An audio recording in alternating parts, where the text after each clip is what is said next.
الحمدللہ رب العالمین والصلاة والسلام علی سید الانبیاء والمرسلین اما بعد فاعوذ باللہ من الشیطان الرجیم بسم اللہ الرحمن الرحیم۔ سامعین کرام، مالک کائنات جل جلالہ و عم نوالہ اپنے جس بندے کو جتنا مقام اپنے قرب عطا فرماتا ہے، جتنا خالق کائنات اس بندے کو مقام دیتا ہے اور اس کے مرتبے بلند کرتا ہے، خالق کائنات کا دستور ہے کہ اللہ رب العالمین اس بندے کا امتحان بھی اتنا ہی سخت لیتا ہے، اتنے ہی سخت اس بندے کی خالق کائنات آزمائش لیتا ہے، اور پھر مالک کائنات جل و علا اس بندے کو مقام عطا فرماتا ہے۔ سامعین کرام، خالق کائنات نے اپنے انبیاء کے بھی بڑے کٹھن امتحان لیے۔ حضرت ابراہیم علیہ السلام کو دیکھیں یا حضرت اسماعیل علیہ السلام کو، اللہ رب العالمین نے بڑے کٹھن ان کے امتحان لیے، اور پھر حضرت موسیٰ علیہ السلام کے امتحان لیے، حضرت عیسیٰ علیہ السلام کا امتحان لیا۔ خالق کائنات نے محمد مجتبی احمد مصطفیٰ صلی اللہ تعالی علیہ وآلہ وسلم کے کئی دفعہ امتحان لیے، لیکن اگر آگے آئیں، انبیاء کے گروہ سے باہر آئیں، تو خالق کائنات نے اپنے غیر نبی بندوں کے بھی بڑے بڑے کٹھن امتحان لیے۔ ان میں سے سر فہرست نام امام حسین رضی اللہ تعالی عنہ کا ہے۔ سامعین کرام، خالق کائنات نے قرآن میں ارشاد فرمایا، وَلَنَبْلُوَنَّكُمْ بِشَيْءٍ مِّنَ الْخَوْفِ وَالْجُوعِ وَنَقْصٍ مِّنَ الْأَمْوَالِ وَالْأَنفُسِ وَالثَّمَرَاتِ، کہ ہم ضرور تمہارا امتحان لیں گے بھوک سے، خوف سے، اور مال کی کمی سے، جان سے، اور تمہارے پھلوں کو لے کے۔ سامعین محترم، یہ 5 کٹھن ترین امتحان کو کم ہی بندہ پاس کرتا ہے، کیونکہ خالق کائنات نے اس کے بعد خوشخبری عطا فرمائی۔ وَبَشِّرِ الَّذِينَ، ان لوگوں کے لیے خوشخبری، کون سے لوگ کہ جب ان کو مصیبت پہنچتی ہے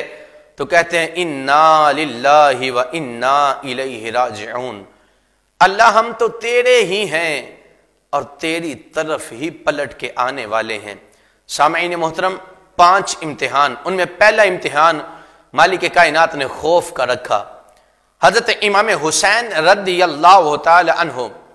خالق کائنات نے ان کا خوف کا امتحان لیا، لیکن میرے اور آپ کے امام نے اتنے احسن، اتنے پیارے طریقے سے اس امتحان کو پورا کیا، اس امتحان کو کامیابی سے سر انجام دیا۔ وہ خوف کا امتحان کہ جب امام حسین رضی اللہ تعالی عنہ 72 مردوں کے ساتھ میدان کربلا میں تھے، لیکن ان میں کوئی 6 ماہ کا تو کوئی 12 سال کا، کوئی 17 سال کا تو کوئی 25 سال کا، ان کے سامنے 22,000 کا لشکر آیا۔ خالق کائنات نے پہلا امتحان رکھا، لیکن میرے اور آپ کے امام نے خوف نہیں کیا، بلکہ بے خوف و خطر فرما دیا کہ اے لشکر والو، اگر جنگ کرنا چاہتے ہو تو آ جاؤ، حسین کے 72 نوجوان ہی تمہارے لیے کافی ہیں۔ سامعین محترم، یہ خوف کا امتحان میرے اور آپ کے امام نے پار کیا۔ خالق کائنات نے پھر دوسرا امتحان ڈالا، وہ کیا تھا؟ بھوک کا امتحان۔ پہلے ہی سامان پاس نہیں تھا کہ جس سامان کے ساتھ گزارا کر سکیں، کیونکہ مکہ سے اس نیت سے آئے تھے کہ ہم کوفہ میں جا کے لوگ بیعت کریں گے اور پھر وہاں اپنے معاملات شروع ہو جائیں گے، لیکن کیا پتا تھا کہ راستے میں جنگ ہو جائے گی، راستے میں ہمیں روک لیا جائے گا۔ پانی کی کمی اور پانی کی شدت تو ویسے ہی بڑی تھی، لیکن جب نہر کے قریب آئے تو 7 محرم کو خالق کائنات کے ان پیارے بندوں پہ پانی بند کر دیا گیا۔ اب پانی کی پیاس کا امتحان آیا، کھانے کے لیے کوئی چیز نہیں ہے، بھوک کا امتحان آیا، نہ گلے کو خشک کرنے کے لیے پانی تھا اور نہ ہی معدے کی گرمی کو کم کرنے کے لیے کھانا تھا، لیکن میرے اور آپ کے امام نے بھوکے رہ کے رب کی بارگاہ میں شکایت نہیں کی، بلکہ یہ کہا کہ مولا، اگر تیری رضا اسی میں ہے تو حسین بھی بھوکا رہے گا، حسین کا کنبہ بھی بھوکا رہ کے امتحان پاس کرے گا۔ ناظرین کرام، خالق کائنات نے 2 امتحان لیے، اب تیسرا امتحان اس سے بھی بڑا، وہ کیا تھا؟ مال کی کمی کا۔ میرے اور آپ کے امام جب کربلا میں آئے، کچھ پاس نہیں تھا، کچھ مال اسباب پاس نہیں تھے، نہ مال، نہ پیسہ، نہ درہم و دینار، کوئی بھی معمولات پاس نہیں تھے۔ جب ہر چیز اور غریب الوطن ہو کے حالات اتنے کٹھن ہو گئے، اتنے نیچے آ گئے کہ جیبوں میں اور اپنی جو ہے تجوریوں میں ایک درہم بھی نہ رہا، اللہ نے یہ امتحان ڈالا، میرے اور آپ کے امام نے اس امتحان کو بھی پار کر لیا، یہ بھی امتحان پورا ہوا۔ اب کٹھن ترین امتحان کیا آیا؟ اللہ نے قرآن میں فرمایا انفس، تمہاری جانوں کا امتحان۔ خالق کائنات نے حضرت امام حسین رضی اللہ تعالیٰ کا چوتھا امتحان جان کا لیا، اور پھر جان بھی وہ کیسی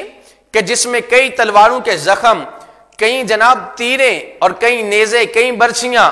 اور پھر گردن پہ خنجر کا چلنا، لیکن حضرت امام حسین کا ایک ہی پیغام تھا کہ جان جاتی ہے چلی جائے لیکن نبی کے ایمان پہ آنچ نہ آئے، نانا پہ ایمان، نانا کی اسلام پہ کبھی آنچ نہ آئے، نانا کا اسلام کا پرچم کبھی نیچا نہ ہو جائے، میرے نانا کے اسلام کا پرچم کہیں بلندی سے نیچے نہ آ جائے۔ مولا جان تو دے سکتا ہوں لیکن اپنے نانا کے دین کا نقصان برداشت نہیں کر سکتا۔ چوتھا امتحان پورا کیا۔ سامعین، اب وہ امتحان ہے کہ بندہ کہتا ہے کہ مولا میں چلا جاتا، میری جان چلی جاتی، لیکن یہ میرے بچوں کی جان نہ جاتی، میرا بچہ بچ جاتا، میں نے تو زندگی گزار لی ہے، یہ زندگی کے چند خوشیاں دیکھ لیتا۔ اللہ نے فرمایا ثمرات، مفسرین کہتے ہیں قرآن کی اس آیت میں جو ثمرات کے لفظ ہیں، اس سے مراد اولاد ہے، جو انسان کا پھل ہے۔ اللہ نے فرمایا حسین، میدان کربلا میں تیرے پھلوں کو، تیری اولاد کو لے کے تیرا امتحان لوں گا۔ خالق کائنات نے عرض کی کہ مولا علی اکبر بھی لے لے، مولا علی اصغر بھی لے لے، مولا اور جتنے جوان ہیں وہ لے لے، پھل لے لے، اولاد لے لے۔ حسین یہ امتحان بھی ایسا دے گا کہ قیامت تلک کوئی بندہ اس طرح یہ امتحان نہ دے سکے گا۔ مولا اولاد بھی قبول کر لے لیکن میرے نانا کے دین کو سر بلندی عطا فرما دے۔ سامعین، میرے اور آپ کے امام نے خوف کا، بھوک کا، مال کی کمی کا، اپنی جان کا اور پھر اپنی اولاد کی قربانی کا امتحان دے کے ہمیں یہ سبق دے دیا کہ لوگوں، اگر خالق کائنات کی خوشنودی چاہتے ہو، رب کی طرف سے بشرا یعنی خوشخبری چاہتے ہو، رب کی رضا چاہتے ہو، تو جب رب کا امتحان آئے جائے تو شکوے نہ کرنا، شکایت نہ کرنا، رب کی بارگاہ میں طرح طرح کے الفاظ نہ بے ادبی کے لے کے آنا، بلکہ عرض کرنا کہ مولا میں تیری رضا پہ راضی ہوں، تیری جو رضا ہے میں اسی پہ راضی ہوں۔ سامعین محترم، امام حسین نے امتحان دے کے بتا دیا کہ لوگوں امتحان آئے تو ایسے پار کرو، ایسے پار کرو، اور جب سارے امتحان دے چکو تو سر سجدے میں رکھ کے ایسا سجدہ کرو کہ ملائکہ قیامت تلک تمہارے سجدے کا ثواب لکھتے رہیں۔ مالک کائنات ہمیں امام حسین رضی اللہ تعالیٰ جیسی وفا اور ان جیسا صبر اور استقامت عطا فرمائے، آمین بجاہ نبی الامین صلی اللہ تعالی علی محمد۔